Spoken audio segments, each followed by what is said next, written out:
Hi, everybody. Welcome to Cooking and Conversation with the Cooking Doc. My name is Dr. Blake Shusterman, and I am a nephrologist.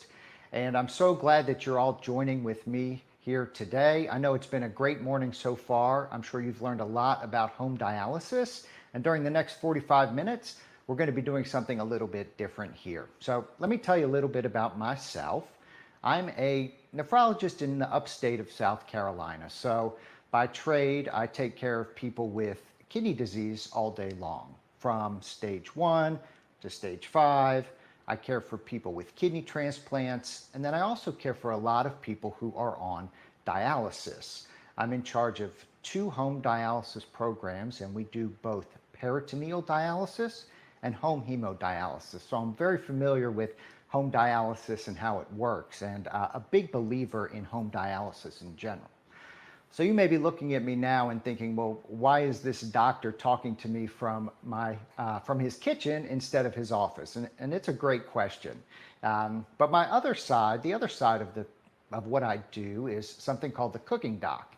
And I am a big believer in food as a way to manage kidney disease. So it's one of those things where whether or not you're stage 1 or stage 5, or if you have a kidney transplant or on dialysis, the things that you eat and the way that you cook can make a huge difference in your health, both keeping you out of the hospital, or if you're not on dialysis yet, keeping you off of dialysis for a longer period of time.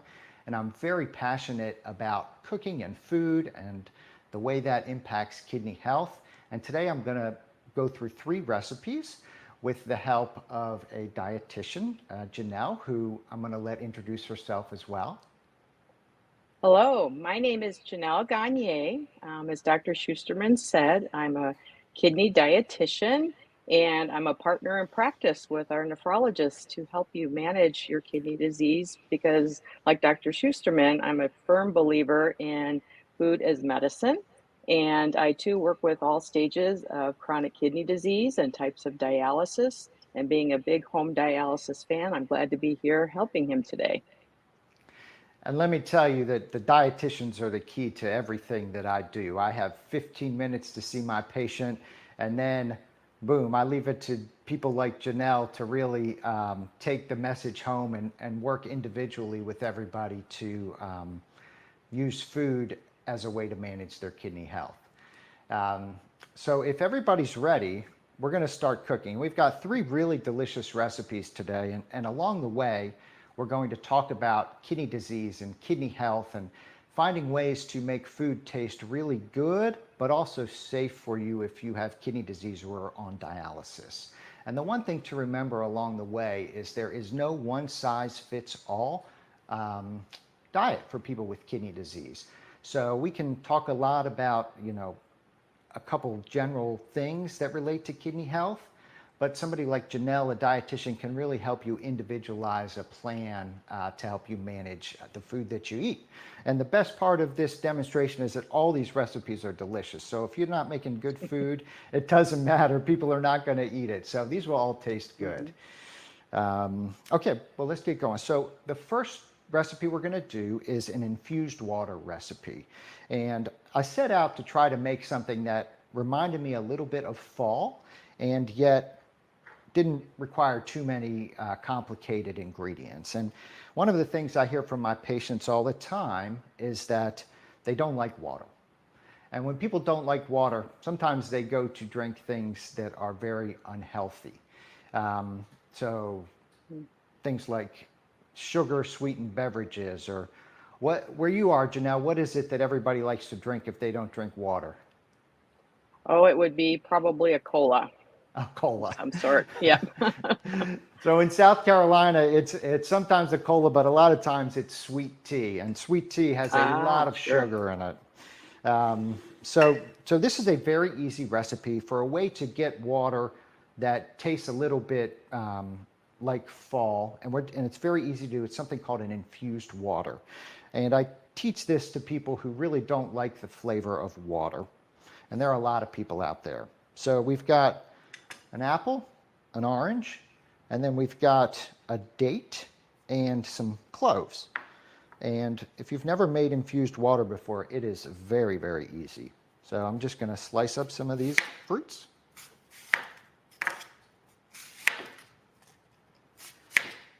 So this is just, this is a Honeycrisp apple, but any kind of apple will work. And by slicing it up, you're allowing the water to kind of reach more surface area of the apple and get more flavor. So I've got this little bottle I'm just putting it into. So we've got the apple, we've got the orange.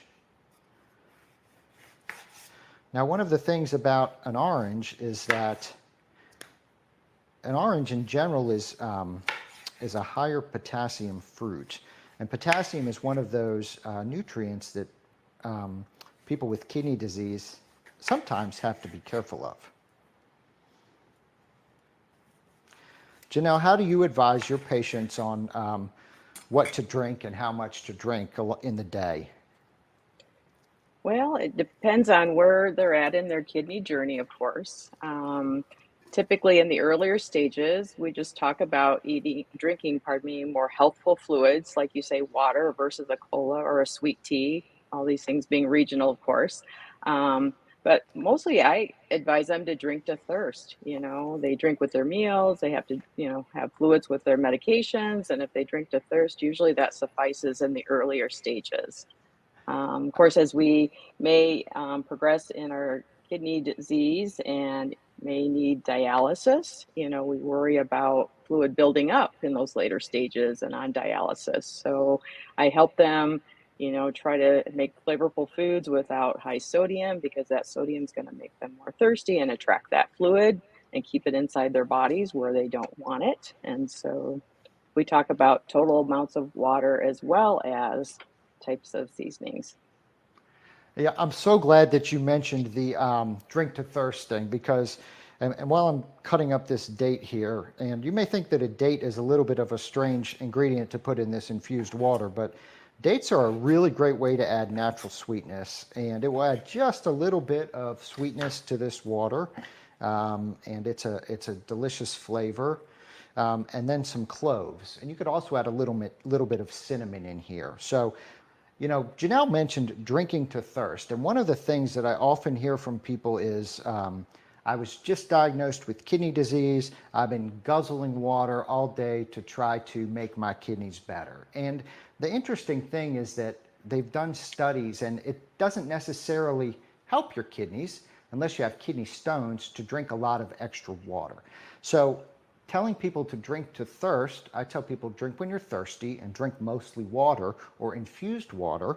And it's a great kind of way to think about the day, because most of us are pretty good about getting thirsty and drinking. Okay, so if you can see this, this beautiful little container of fruit, and I wish you could smell it, because it smells like fresh oranges and dates and cloves. And then we're just going to fill it up with water. And then I'm going to stick this in the refrigerator for just a couple of hours and let those flavors kind of infuse through the water. And then after that, you strain it into a glass, and you've got some really delicious kind of fall water that can keep you hydrated. And you grab this instead of the soda. You grab this instead of the sweet tea. It's really the perfect alternative to that. And you can also reuse it. So once it fills up and you drink it all, then you can use the same fruit and fill it up another time or two and still get the same flavors out of that fruit. All right. Dr. Schusterman, I just want to ask you, this is such a lovely treat in the fall. Are there other things people could infuse their waters with? Sure. So, one of the other things that I love to do, and I've been to a spa once or twice in my life, and there's something about cucumbers and water. So cucumbers, a lemon slice, if you have some fresh basil or some fresh mint to add in there, that makes a really nice, kind of really refreshing kind of spa water feeling. Cucumber is a great one to add in there. Cucumber is more than 90% water in general, but you get just that essence of cucumber that makes it feel fancy and fresh. Awesome. And cucumbers are a trending ingredient. I don't know if you know that, Janelle. Yes, I have noticed that. Yes. Lucky Oh, for us, if people like to eat them, they're relatively low in potassium if that's necessary, and they're also a great source of fiber. I know, right? Of all the things that are trending, I never thought it would be cucumbers. And it's perfect for people with kidney disease. Cucumbers are a great thing to eat and add to your water. All right, so that. We'll start with something to drink, and now we're going to go on to a main course. And our main course is going to be a sandwich. And let's move this over here and get our next set of ingredients coming in. So we're going to be making an avocado and mashed chickpea sandwich. And the thing that I love about this recipe is that it's essentially prepare, then all dump together and mix it up, and it's very easy. And it goes through a lot of the things that are really important about creating flavor without adding a lot of salt. When Janelle was talking earlier about the things that she recommends to people, and you may be thinking about this at home, how do I make food taste good if my doctor tells me to eat a low sodium diet? And the first thing is you have to be cooking at home. Otherwise, it's very difficult to get things that are low in sodium. But the other thing is you need to learn some tricks of the trade to keep those flavors up. So when you take that bite, it's not just like this is the most bland sandwich I've ever eaten, because your taste buds are so used to all that salt. All right, so I'm just going to set up here for a second. Janelle, do you have a specific sodium limit that you tell your patients to stick with each day? Well, we typically advise people to for sure try to limit any added salt if they can, and minimize it as much as possible in their cooking. And we're hoping that that will get them closer to what we call a 2000 milligram sodium diet.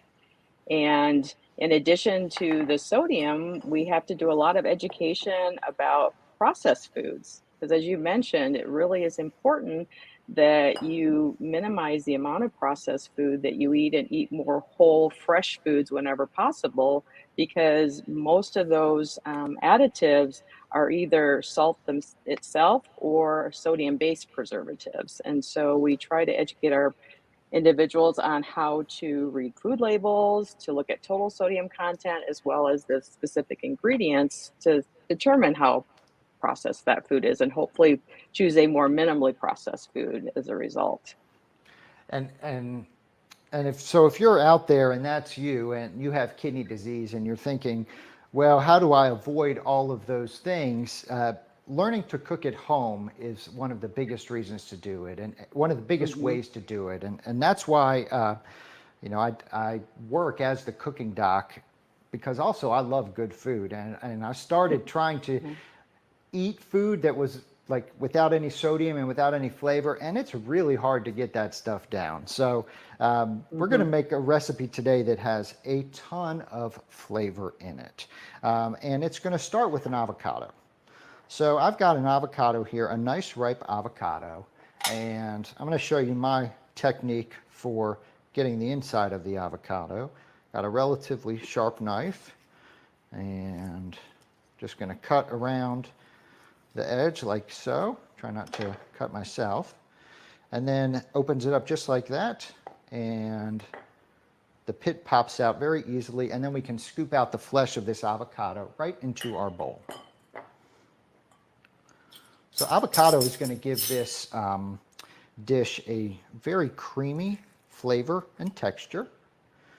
Now, avocado, if you can comment, I'd like to take a poll. Who thinks avocado is a fruit and who thinks it is a vegetable? Give me a comment. Let me hear. It's certainly green. It's got a pit. Avocados are very high in potassium as well. So potassium is one of those things that people with kidney disease oftentimes think that they definitely have to avoid because their kidneys can't get rid of it. And in fact, high potassium foods and whether or not you may have to avoid them is very individualized. Some people with kidney disease have to avoid things that are really high in potassium. Other people with kidney disease can safely eat them. And that's where a dietitian or your physician or provider can help you determine where on that spectrum you are. Definitely, we don't want to, make any food a forbidden food. We want everything to be part of a healthy eating pattern for everybody. I mean, how many times have I heard? I mean, it's October now, but in August and July, somebody comes in and says, "I have all these tomatoes in my backyard and I can't eat them because I have kidney disease." When in fact, a lot of times they would be really safe having some tomatoes, or especially if you do a small amount, like a slice or two. So before you start throwing away all your tomatoes, make sure that you really do have to limit your potassium. And I like the idea that no food should be off limits completely.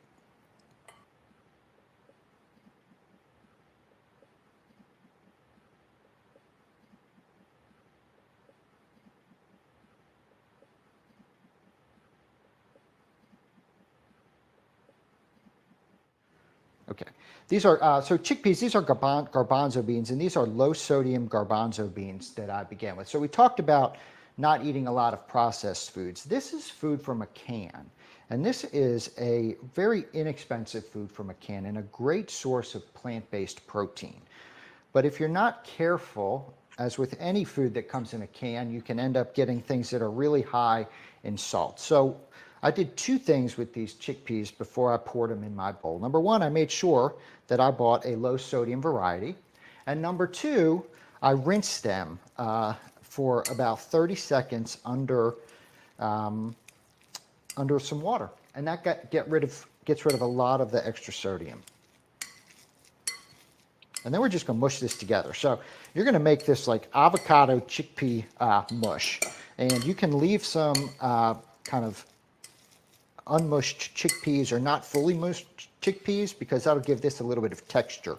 And any dish that you make, you want it to have some texture, a little bit of crunch, a little bit of salt, or a little bit of sour, some fresh herbs. And you'll see the way we add a lot of flavor to this dish.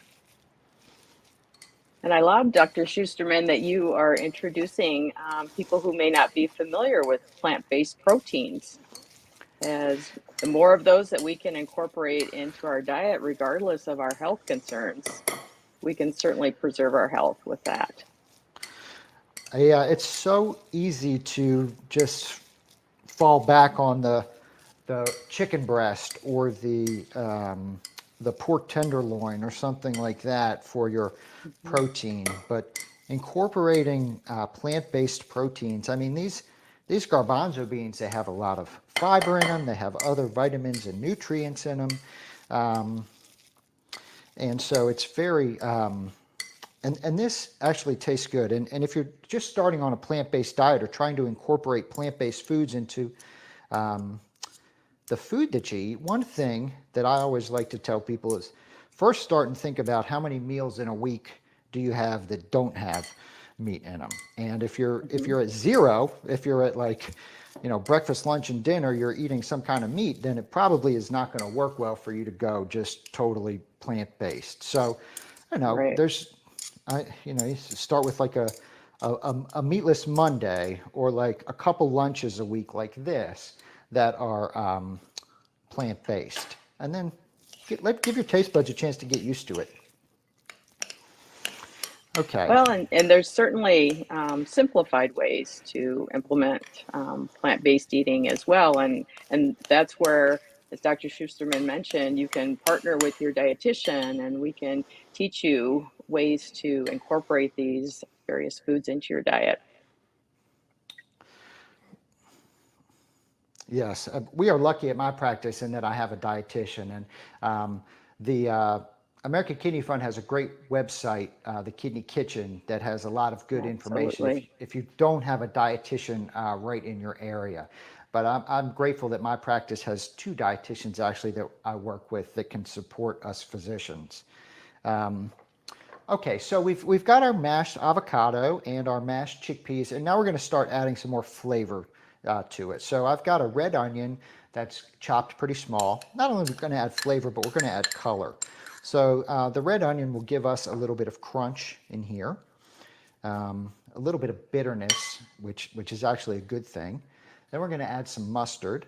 So this is plain yellow mustard, but you could also use Dijon mustard. And mustard is vinegar based, and it has a ton of flavor without a lot of salt. So we're going to add our mustard in there. I love mustard. I've got a little bit of fresh parsley. So I'm going to just dice this parsley while we talk. I'm going to show you how I dice, and I did not become a surgeon, partially because of my knife skills. So we'll see how this goes. The only thing you want me cutting is the parsley, trust me. Okay. We get our parsley cut up nice and small here. And when we're talking about adding flavor without adding salt, so we talked about the onion, which is kind of an aromatic, a little bit of bitterness. Things like garlic or ginger also work. Then we talk about the mustard, which is kind of a little bit of a vinegar-based flavor. Then we've got our parsley, so this beautiful fresh green chopped parsley that's going in. And then we've got one of my favorite ways to add flavor here, and that is with citrus.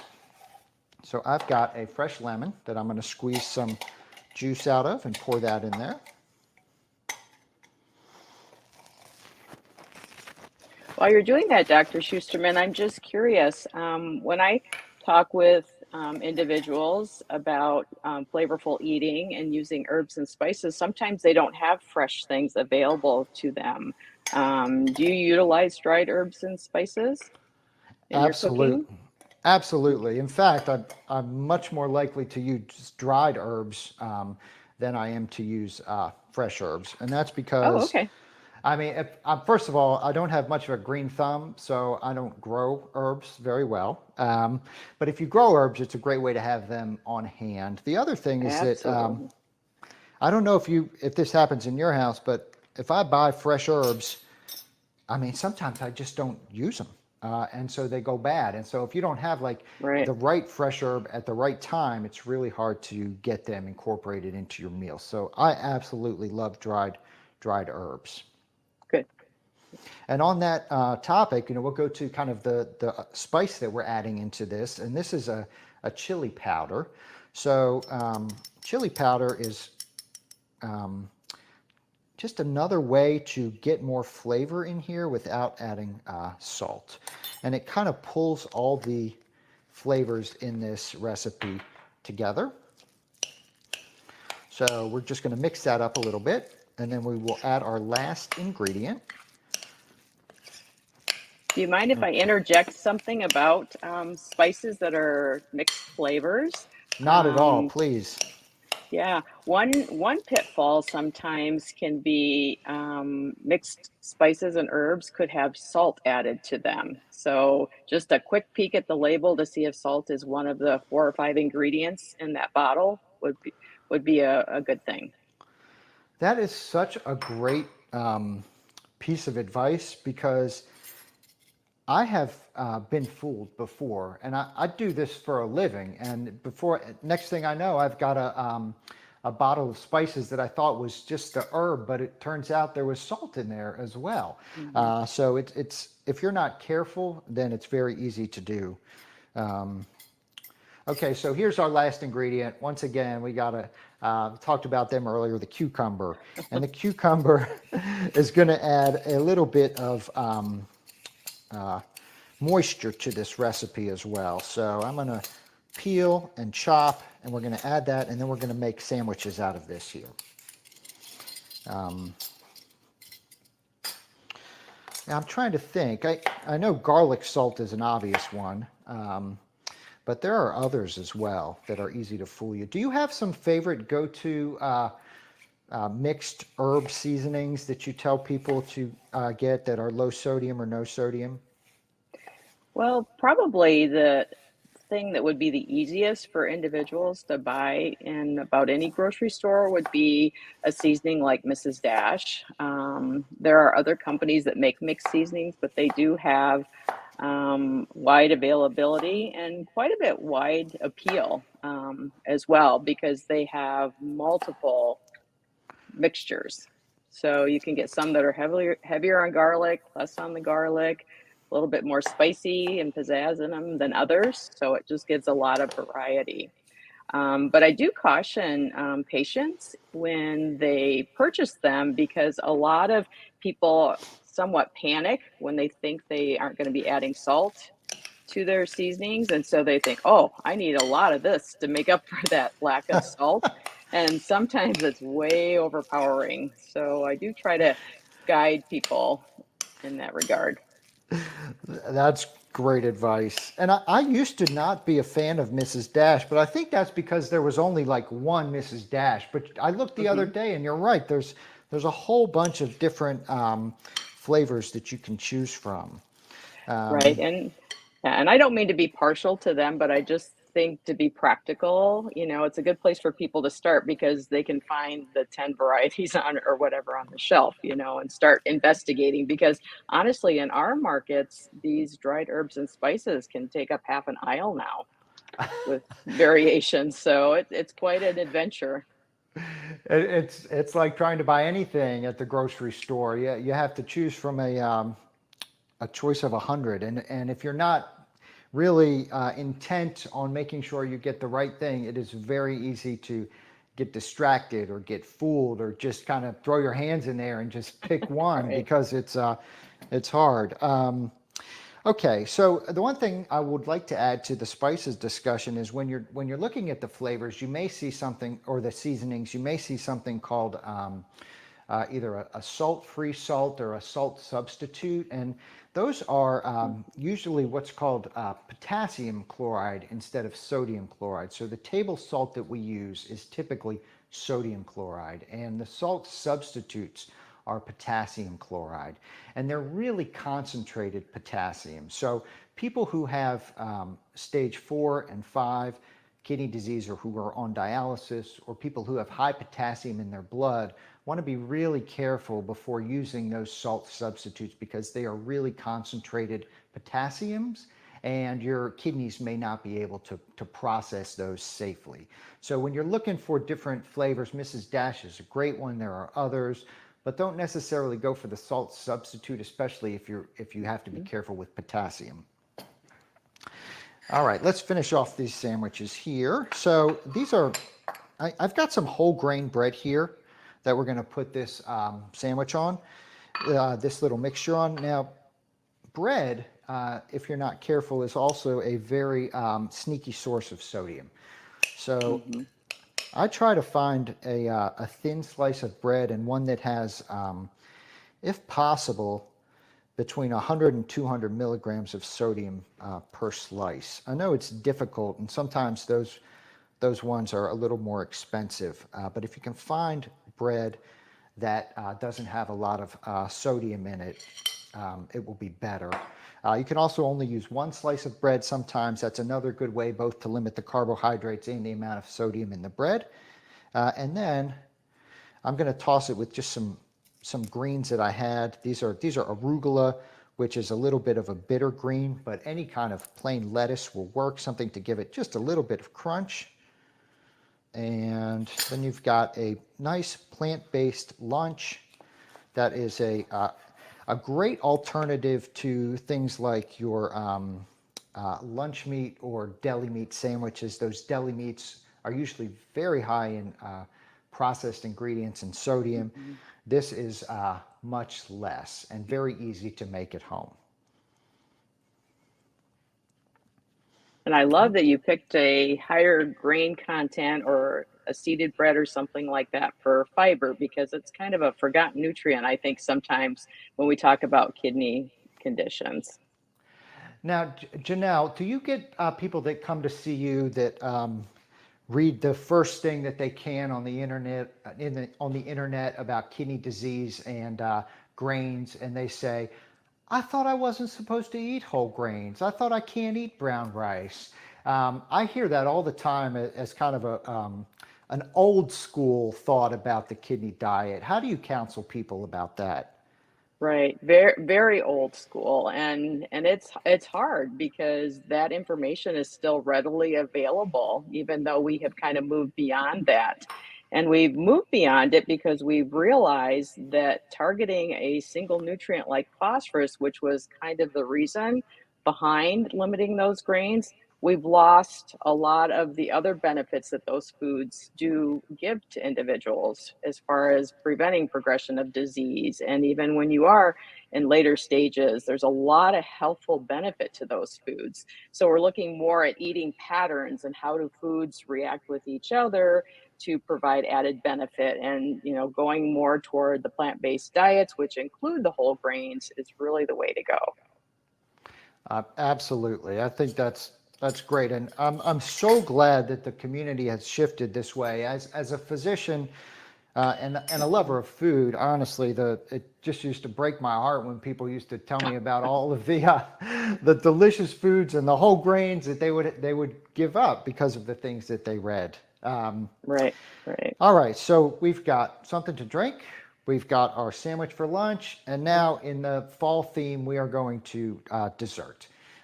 So I'm going to move this stuff out of the way, and we're going to be making a crustless pumpkin pie. That is very, very easy, and it's adaptable to whatever kind of dietary restrictions that you may have. All right, move this out of the way. Okay. All right. Now this is another one of those recipes that really I made just with the ingredients that I had in my house. Didn't require anything special, except maybe the can of pumpkin, which I don't always keep except in the fall. So this crustless pumpkin pie is a really nice, healthy alternative to a traditional pumpkin pie. And it can be made lower sugar. It cooks very quickly. Really, this is one of those impossible to mess up kind of recipes, which is my favorite type. We don't have to roll out any dough. We don't have to do anything fancy. We're just going to mix things together again. Well, and I think that's an important point, Dr. Schusterman, because a lot of people are very intimidated by cooking at home because healthy must mean 85 ingredients or all special foods that I normally don't have in my kitchen, and it really isn't true. Totally not true. And it's really hard because, there are people that are in my family or people that I see in the office that are totally intimidated.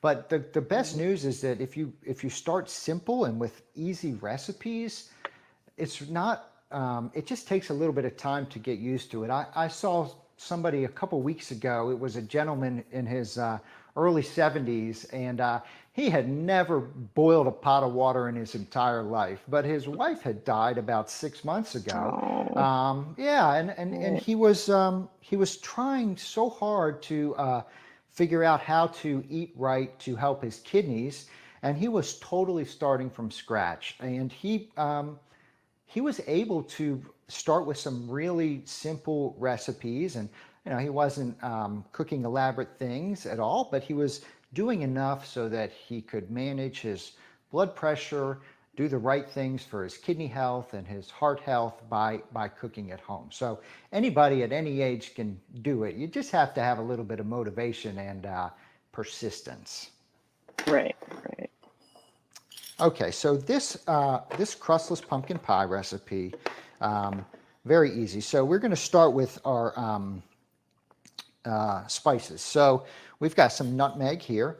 There's something called pumpkin pie spice, which you could use if you want to, but feels a little bit like cheating. So we're going to use a little bit of nutmeg, a little bit of ginger.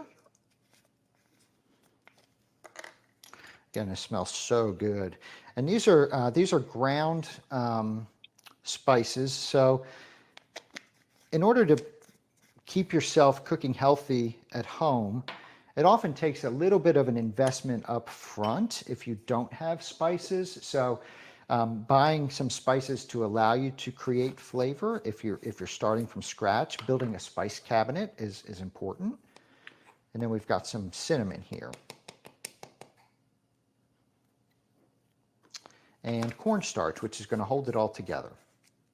We're just going to mix those up Man, this smells so good. We talked about that infused water smelling like fall, but it kind of pales in comparison to the cinnamon and the nutmeg and these crustless pumpkin pies.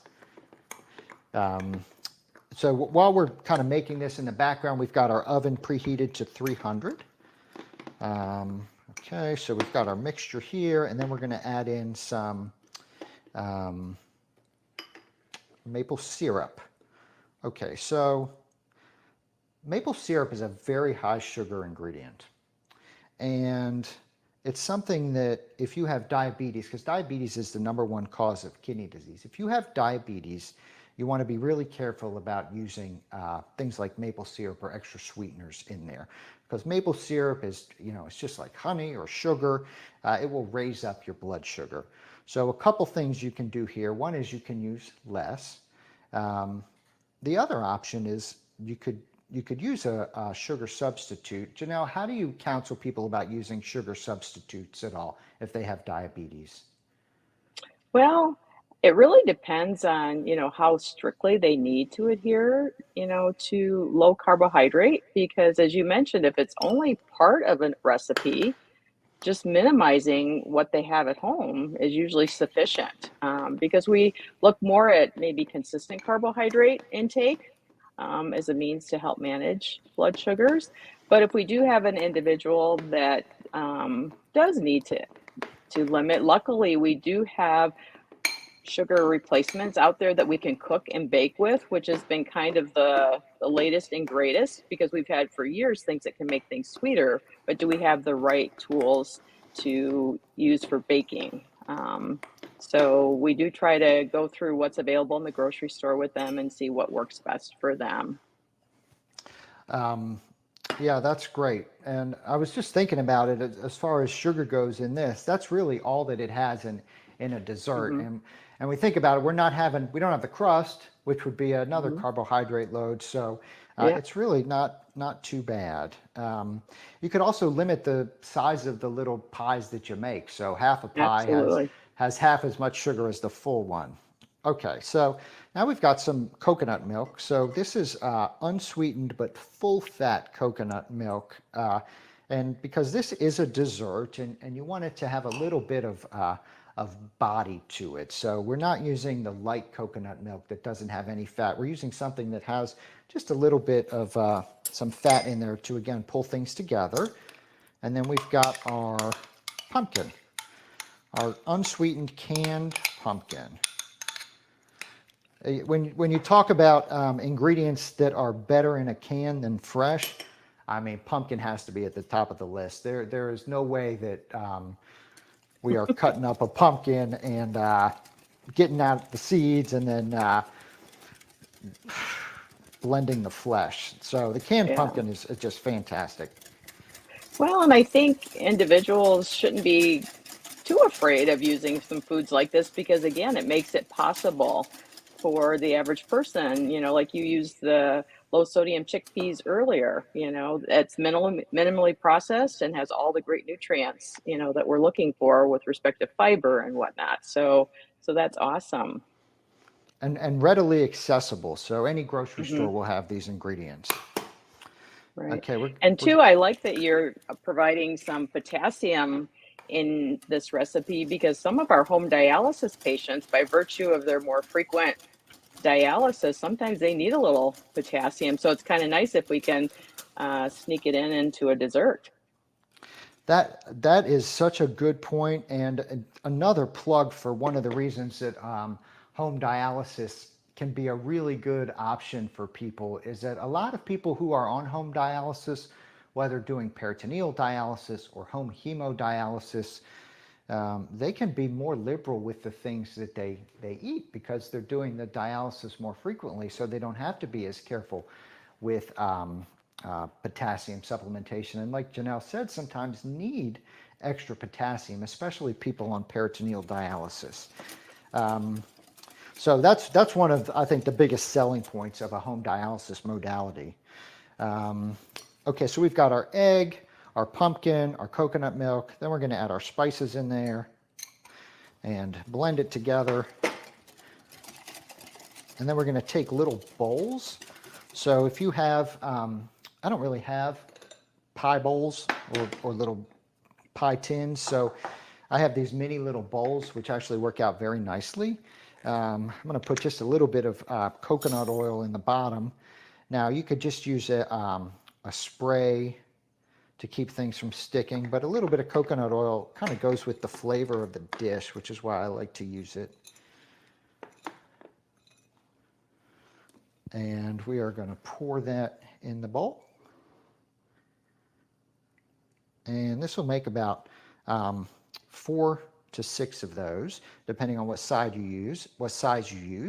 And then we're going to bake it in the oven for just about 20 minutes or so until it cooks all the way through.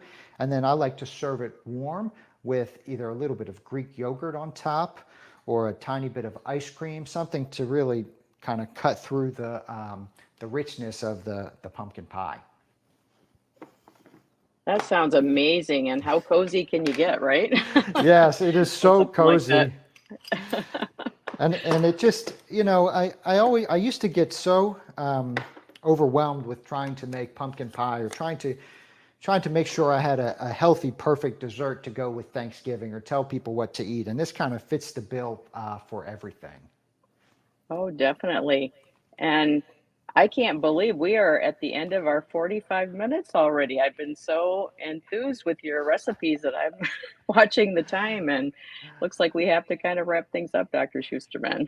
Wow. Well, I'm glad we got through all 3 recipes then. Yeah, no, Yeah. it was perfect and honestly so inspirational, I think, for all of us because you've proven that you can use simple ingredients, bring them together, they're beautiful in their colors, flavorful by nature, and it just makes it a doable thing for everybody. Well, thank you. And I totally agree. And there are just when you're seeing your doctor, if you want to take control of your kidney health, there is no better way than through the food that you eat. I find that it is one of the most empowering things for the people that I care for in my office who often feel that they don't know what to do with their kidney disease or their kidney health. They feel like it's out of their control. And by taking control of the food that you eat and the way that you cook, I think that's a great way to take the control back with the kidney disease. And if you want to go over to my website as well on cookingdoc.com, I've got some other recipes that you can use for Thanksgiving or for the fall. And I also have a book, The Cooking Doc's Kidney Healthy Cooking, which goes through a lot of the things that we talked about here today. Awesome. And then I also want to remind everybody about what you referred to earlier as the Kidney Kitchen.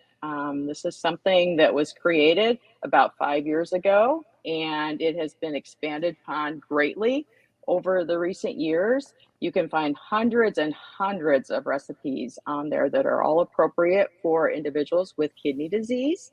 And I love it that there's a search function there. So if you are trying to increase the protein in your diet, click on the protein box and up will pop all the good quality protein recipes for you. You can also sort on high or low potassium, low phosphorus, low sodium, once again, individualizing it to your very need. And also, there are cooking videos with Dr. Schusterman, among other people, that make it fun and I think help people realize what they can do to improve their cooking skills very quickly. So, those videos are fun. And there are also numerous guides to help you look at all nutrients across the board and how they're important to you and preventing progression of kidney disease and just being the healthiest that you can possibly be on your kidney journey. So, please go to the Kidney Kitchen for additional advice. And I think with that, we are done today. Thanks, All Dr. right. Schusterman. Thanks, everybody. Bye. Bye-bye.